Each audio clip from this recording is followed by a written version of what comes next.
Hey, hello everybody, and welcome back. This is Ibrahim from Mr. Besroor channel.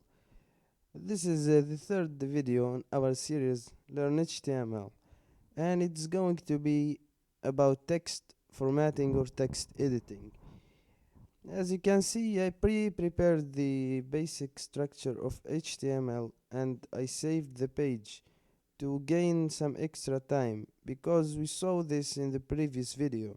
So if you don't watch the previous video, you should. So let's get started. I'm going to write 3 paragraphs and see what's going to happen. So save the page, go to the browser, refresh, and here we go. The browser is showing us 3 paragraphs but in the same line, despite we wrote them separated with empty lines. Here we can conclude that HTML don't respect line breaking. Fortunately, HTML give us a tag that will help to show each paragraph separated than the other. Let's put these paragraphs inside a p tag and see the results. The p comes from paragraph. It is a markup element, which means we need an end tag preceded with a slash. So p and slash p. Save the page, go to the browser, refresh, and here we go. Each paragraph is separated. We have also the br element, stands for break line. This one show a empty line on the browser.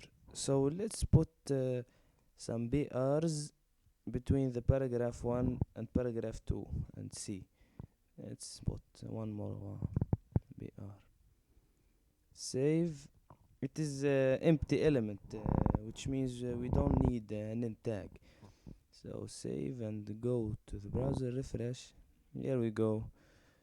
3 or 4 empty lines. Let's see 3 more new tags: the B tag, the I tag, and the U tag. All of them are markup elements. So let's paste this. As you can see, the B tag show the text in the bold style, the I italic style, and the U underline style. So let's save and go to the browser, refresh, and here we go. The text is bold, the text is italic, and the text is underlined. Someone is going to ask, how can I show a heading of a paragraph with a bigger text size? Actually, HTML give us 6 different heading sizes that we can use. Here they are. So let's save and go to the browser to see the results. Refresh, here we go. So H1 is the biggest size and H6 is the smallest one. So this is it for today, guys. I hope you understand. Thanks for being here. Don't forget to subscribe and feel free to ask. See you soon.